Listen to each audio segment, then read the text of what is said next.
எல்லாருக்கும் வணக்கங்க. 2 நாள் கூட ஒரு இன்சிடென்ட் நடந்திருக்கு. அது என்னன்னு பார்த்துடலாம் நம்ம.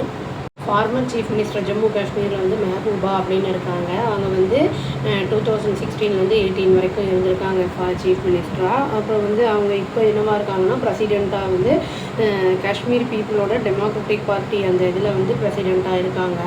அவங்க வந்து ஏப்ரல் 22 நடந்த பகல்கம் அட்டாக் பற்றி ஒரு சில விஷயங்கள் சொல்லியிருக்காங்க. அது என்னங்கிறத பார்க்கலாங்க. ஏப்ரல் 22 அந்த அட்டாக் நடந்ததுக்கு நம்ம வந்து திரும்பி அட்டாக் பண்ணோம் இல்லையா, அதாவது May 7 அதை வந்து அதுக்கப்புறம் கூட 9th 10th அதெல்லாம் வந்து கொஞ்சம் நிறைய நடந்தது.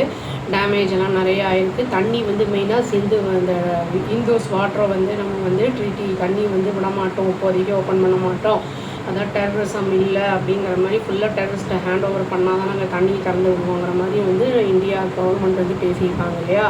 அதுக்கு இவங்க என்ன சொல்லியிருக்காங்கன்னா, நம்ம வந்து தண்ணியை வந்து வெப்பனாக யூஸ் பண்ணக்கூடாது, இந்தியன் ரிவர்ஸை வந்து நம்ம வெப்பனாக வந்து யூஸ் பண்ணக்கூடாது அப்படிங்கிறத சொல்லியிருக்காங்க. ஜம்மு அண்ட் காஷ்மீரை வந்து அதாவது இந்தியாவுக்கும் பாகிஸ்தானுக்கும் பிரிட்ஜாக ஒரு அமைதியை வந்து நிலைநாட்டுற ஒரு பிரிட்ஜாக இருக்கணும் அது அப்படிங்கிற மாதிரி பேசியிருக்காங்க அவங்க. அதனால் வந்து அவங்களுக்கும் இப்போ ப்ரெசன்ட் சீஃப் மினிஸ்டருக்கும் உமர் அப்துல்லா கொஞ்சம் கிளாஷ் ஆச்சு. இப்போ வந்து பீஸ் டாக் ஏதோ போயிட்டுருக்கு. இவங்க என்ன உமர் அப்துல்லா என்ன பண்ணியிருக்காருன்னா, அவங்க காஷ்மீரை வந்து ஃபுல்லாக வந்து ஏரியாஸெல்லாம் வந்து ஒரு தடவை வந்து பார்த்துருக்காரு, என்ன ஏது சுச்சுவேஷன் எப்படி இருக்குது அப்படிங்கிறதெல்லாம் பார்த்துட்டாரு.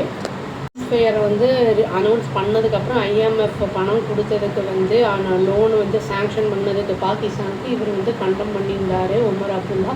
சீஸ் ஃபயருங்கிறாங்க, பட் ஆனால் வந்து எஸ்கலேஷன் இருக்குது, ட்ரோன்லாம் இனியும் வந்துக்கிட்டு தான் இருக்குது அப்படிங்கிற மாதிரிலாம் பேசினார். ஆங்கர்ஸ் வந்து இந்த டிவி ஆங்கர்ஸ்லாம் வந்து பேசுகிறாங்க வாரை பற்றி, ஆனால் வந்து இங்கே வந்து பார்த்தா தான் தெரியும், எங்கள் வீட்டுக்கு மேலெலாம் எவ்வளோ ட்ரோன்ஸ் எல்லாம் போகுது அப்படிங்கிறது வந்து தெரியும் அப்படிங்கிறதையும் வந்து அவர் வந்து சொல்கிறாரு. ரொம்ப இதனால் வந்து அவங்களோட எக்கனாமி பாதிக்கப்படுது அப்படிங்கிறதையும் வந்து சொல்கிறாரு. வாழ்வாதாரம்லாம் வந்து பாதிக்கப்படுது அப்படிங்கிறதையும் வந்து சொல்கிறாரு. நம்ம பிரதமர் மோடி அவர் பேசியிருக்கிற அந்த டெரரோட வந்து டாக்கும் நடத்த முடியாது, டெரரோட வந்து ட்ரேடும் பண்ண முடியாது, பிளட்டும் வாட்டரும் வந்து ஒன்றா வந்து ஃப்ளோ ஆகாது அப்படிங்கிறத வந்து சொல்லியிருக்காரு. அதுக்கப்புறம் தான் வந்து இவங்க இந்த மாதிரி பேசியிருக்காங்க. தண்ணி வந்து யாரையாவது வந்து பனிஷ் பண்ணணுன்னா அதுக்கு வந்து இந்த மாதிரி வந்து நம்ம இது கால் எடுக்கக்கூடாது, அதாவது வந்து முடிவு வந்து தண்ணியில் வந்து கை வைக்கக்கூடாது, அவங்களுக்கு வாழ்வாதாரம் அது அப்படின்னு சொல்லி பாகிஸ்தானுக்கு வந்து சப்போர்ட் பண்ணுற மாதிரி அவங்க பேசியிருக்காங்க. பட் இது எந்த அளவுக்கு வந்து மேலே போகும் என்ன ஏதுன்னு தெரியல, வெயிட் பண்ணி பார்த்தா தான் தெரியும். மட்டும் இல்லாமல் நிறைய வந்து ஆன்டி இண்டியன்ஸ் எல்லாம் இருக்காங்க. அதில் வந்து அவங்களெல்லாம் நிறைய பேரை வந்து இப்போ வந்து ஹரியானாலாம் கூட வந்து அரெஸ்ட் பண்ணியிருக்காங்க.